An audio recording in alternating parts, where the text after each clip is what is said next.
radiovostok.ch. Bonjour Guy, comment vas-tu ? Ça va bien, merci. Alors en 2015, c'est avec ta complice Noémie Chao que vous reprenez les commandes de l'édition Paulette. Vous choisissez alors de défendre une édition engagée, responsable et colorée. À l'occasion de ce passage de flambeau, vous discutez, cherchez et choisissez de désormais vous désigner éditrice afin de faire un pied de nez au milieu de l'édition traditionnelle de Papa. C'est la naissance de Paulette Éditrice. Pour faire écho à votre engagement, vous choisissez de travailler en circuit court avec des illustrateurs et des illustratrices romandes et des imprimeurs du coin et vous donnez naissance à une très jolie collection de textes de fiction courte, les Pives, parmi lesquels on retrouve des textes de Greta Gratos, Anne-Sophie Subilia et de nombreuses autres jeunes pousses romandes. En 2018, après 3 ans d'activité, vous ajoutez à cette collection initiale la collection Gratacu et mettez alors en avant un genre sous-représenté en Suisse romande, la fiction et l'autofiction queer. Depuis, vous défendez un catalogue qui se démarque par la diversité de ses plumes et par la forme de ses récits plutôt courts. Avant de parler des actualités de ta maison et des prochaines lectures qui attendent les lecteurs et les lectrices de Paulette, peux-tu me dire, au bout de 7 ans, qu'est-ce qu'une production éthique et responsable a-t-elle eu comme répercussion sur ta manière de percevoir le monde du livre ? Alors, on va dire que je me suis aperçu qu'on était un petit peu seul, enfin, en tout cas sur ce créneau-là.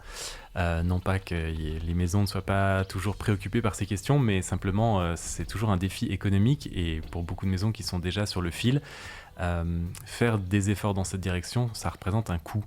Tout simplement, en fait. Choisir du papier recyclé, c'est plus cher que du papier normal, par exemple. Imprimer en Suisse, c'est évidemment plus cher que d'imprimer dans d'autres pays d'Europe ou même ailleurs qu'en Europe. Donc cet engagement-là, on y tient mordicus. Je pense qu'on évite de trop regarder de côté parce que peut-être que ça remettrait trop de choses en question et qu'on se dirait « Oh mon Dieu, à côté de quelle liberté économique on passe ?» Mais pour nous, c'était vraiment un fondamental dans notre projet. Donc on va garder cette identité-là et c'est pour ça qu'on essaye d'être aussi responsable que possible dans la production, mais aussi dans les processus de création. J'imagine que vous avez tissé pas mal de liens aussi avec des partenaires locaux, que ça vous a aidé à organiser quelques projets. Oui, c'était le but, c'était vraiment de trouver des entreprises locales, d'abord pour maintenir un savoir-faire, mais aussi parce qu'on le voyait comme un enjeu pratique, en fait, simplement d'avoir nos interlocutrices très près de nous. Donc c'est pour ça que depuis que Noémie et moi on a repris la maison, c'est la même imprimerie, donc le CRIC, qui est une coopérative d'imprimerie tout près de Fribourg et qui était pionnière du papier recyclé et spécialisée dans les beaux objets. Donc on avait des affinités naturelles et c'était pareil avec nos graphistes. En fait, Monokini, c'est un bureau qui a une ligne féministe engagée, qui passe autant dans des mandats institutionnels que dans des mandats plus créatifs. Et on reste fidèle à ces partenaires-là parce qu'on a développé aussi une vraie symbiose avec leur travail.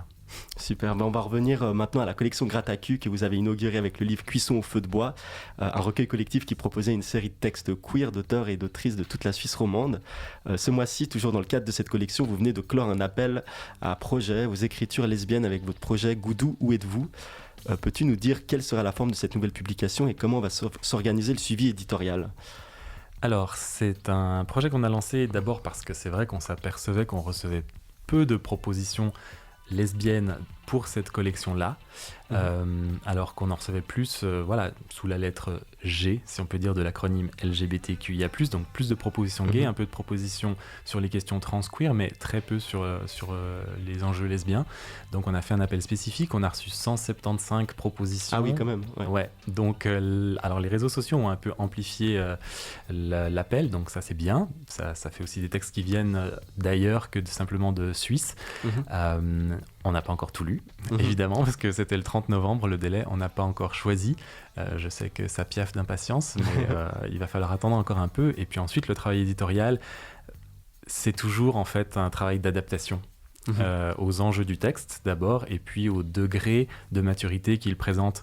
Donc dans certains cas, on va demander quand même des reprises plus ou moins profondes parce qu'on a décelé un potentiel, mais on trouve dommage que ce potentiel ne soit pas servi au mieux. Et puis dans d'autres cas, on est déjà beaucoup plus avancé et le travail va se concentrer sur la langue.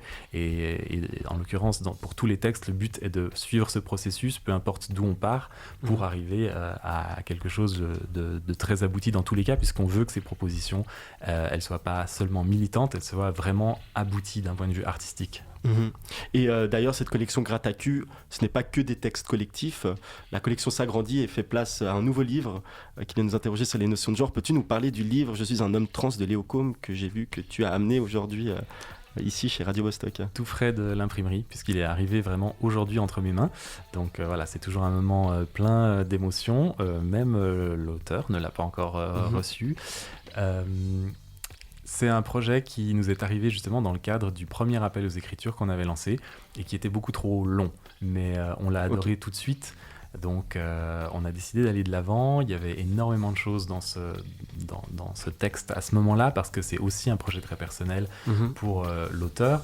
Et le résultat, après du travail éditorial justement, c'est une sorte de mi-chemin entre l'essai et le récit, puisque Léo s'interroge justement sur qu'est-ce que la masculinité, et encore plus, enfin avec un regard décalé, parce que justement il est un homme trans, et donc il met en lumière le fait qu'il a désiré une certaine masculinité, tout en s'apercevant qu'elle était problématique, et donc qu'il allait devoir inventer la masculinité qui allait être la sienne.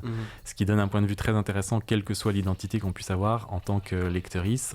On va forcément être confronté à des choses, puisque il fait autant le portrait de travers très viril, très traditionnel, que de travers, d'habitude plus novatrice, plus libérée, plus affranchie. Et d'ailleurs, je crois qu'il écrit à un moment la liberté, c'est extrêmement difficile. Et c'est aussi ce qu'il montre à travers cet essai, mais c'est un pari qu'il réussit très bien, et avec beaucoup d'humour en plus. J'ai vu que le texte était construit de plusieurs petits chapitres et qu'il y avait même des illustrations. Oui.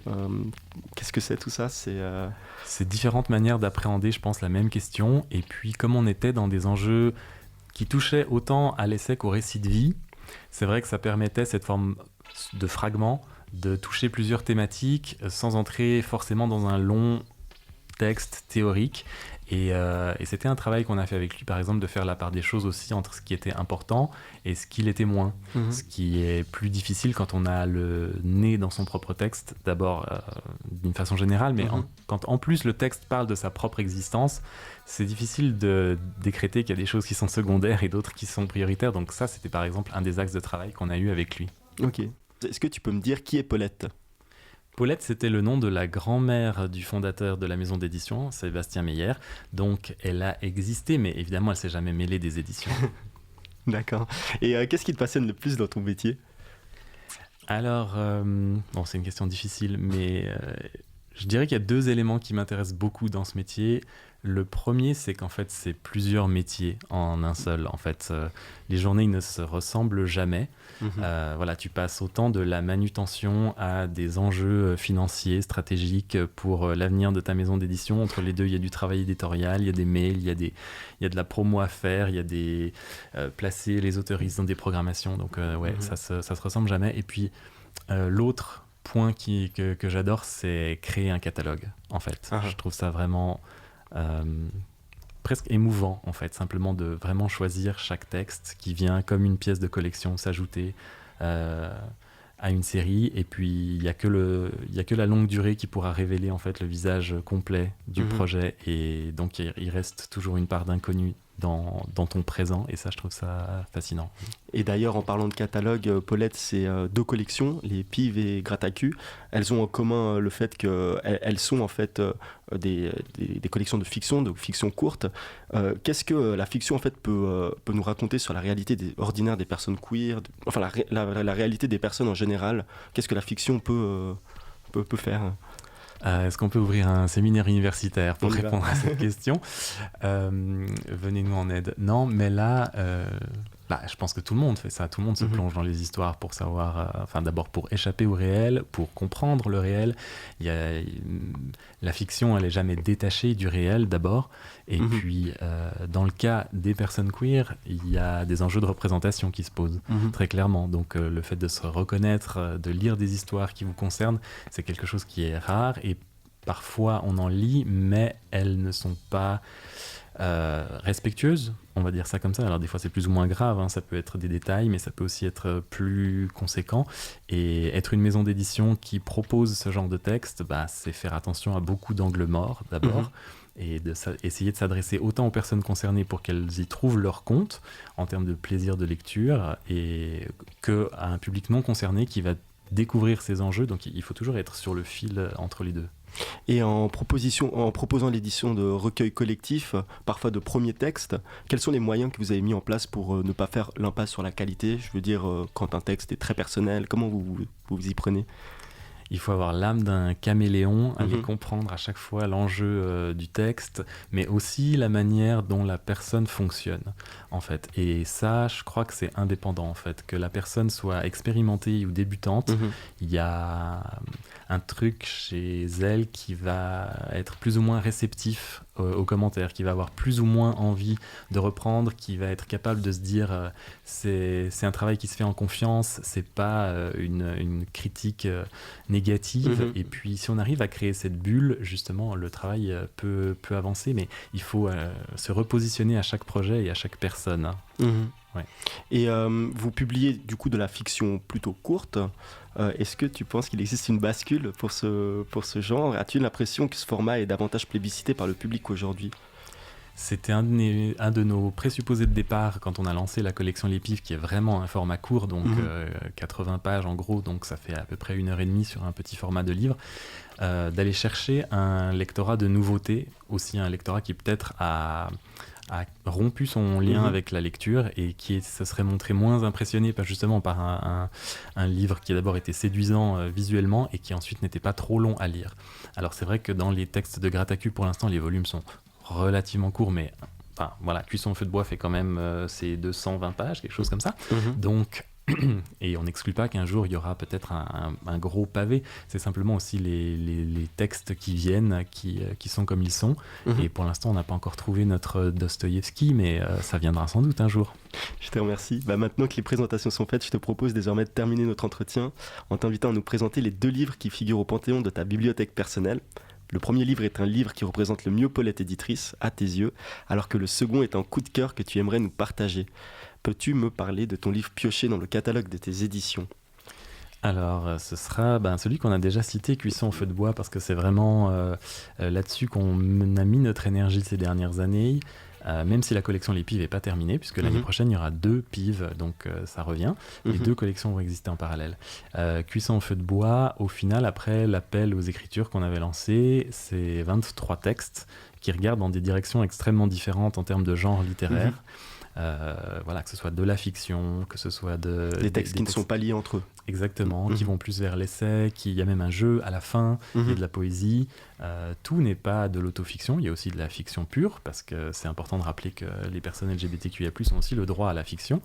Elles ne sont pas toujours dans le témoignage. Et puis les identités sont multiples, et on voulait ça comme geste inaugural de la collection. Après, à l'intérieur, on pourrait citer différents textes. J'aurais envie de tous les citer, mais on ne peut pas le faire, donc je vais en garder que 2. Par exemple, il y a un texte qui ouvre le volume, qui est celui d'Ezra Sibyl Benisti, Les Petits Fruits, qui est un très beau texte où le personnage principal se réveille, doit prendre le petit déjeuner en famille, et ça met en jeu toute une dynamique par rapport à son identité, par rapport à son frère qui lui incarne une masculinité traditionnelle, par rapport à ses 2 parents et au rapport que ses parents entretiennent l'un avec l'autre, à leur rôle socio de genre.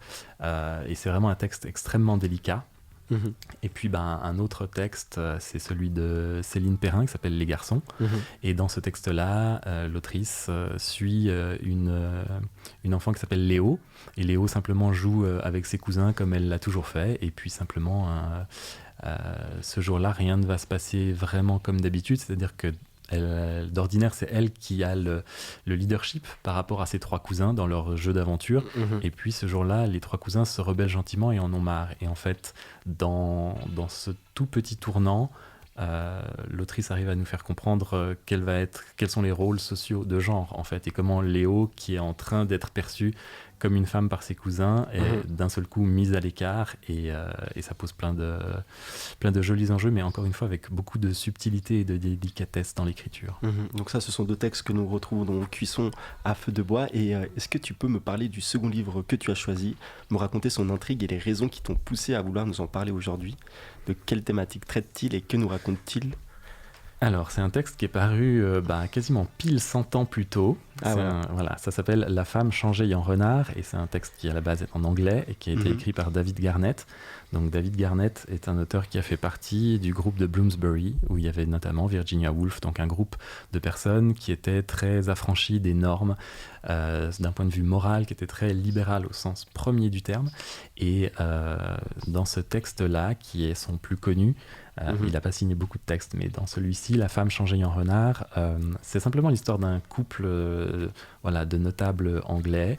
Et ils sortent de la maison un jour, ils habitent à la campagne, et quand monsieur se retourne, madame a été transformée en renard. Et il n'y a pas d'explication vraiment au phénomène, on l'accepte un peu une fois pour toutes, mais simplement il va prendre soin d'elle au départ parce que il la protège, il essaye de la cacher un peu parce qu'il est absolument certain que c'est sa femme et ça ne fait absolument aucun doute. D'ailleurs, elle-même essaye de se plier à la vie sociale telle qu'elle fonctionne dans cette Angleterre-là à cette époque. Simplement, plus les jours, les semaines passent et plus elle est appelée par la vie sauvage telle qu'un vrai renard doit la vivre. Et son mari comprend qu'en fait, s'il l'aime vraiment, il va devoir la laisser partir. Et chaque fois que je le lis, je pleure parce qu'en fait, c'est un très très beau texte qui est difficile à interpréter parce qu'il a été vu comme peut-être une satire de la condition des femmes, comme peut-être simplement une sorte de farce, mais je pense que c'est simplement une sorte de fable contemporaine et c'est vraiment un très très beau texte, donc je recommande La femme changée en renard de David Garnett. Je te remercie d'avoir passé ce quart d'heure d'émission avec nous. Pour ce 7e épisode de l'année, j'étais donc accompagné de Guy Chevalet, éditeur chez Paulette, éditrice que je vous encourage à découvrir afin de développer votre imaginaire en lui proposant de nouveaux espaces de concertation. Vous pouvez retrouver le livre de Léo Côme en commande sur leur site internet, pauletteéditrice.ch. Oui, c'est ça. Voilà, c'est ça. Les 2 livres coup de cœur de Guy sont à disposition sur la plateforme livre-moi.ch. Nous, on se retrouve en janvier pour la poursuite de notre tour d'horizon littéraire suisse roman, ou ce samedi à 16h à la librairie Delphica pour le vernissage de l'artiste genevois Flavio Bizzarri et le concert du groupe Al Toque Mestizo. Merci Guy d'être venu nous rendre visite aujourd'hui. Et puis merci Alexandre, et puis au mois prochain, après Noël. Au mois prochain. Bonne année. Ouais, ciao. Ciao. radiovostok.ch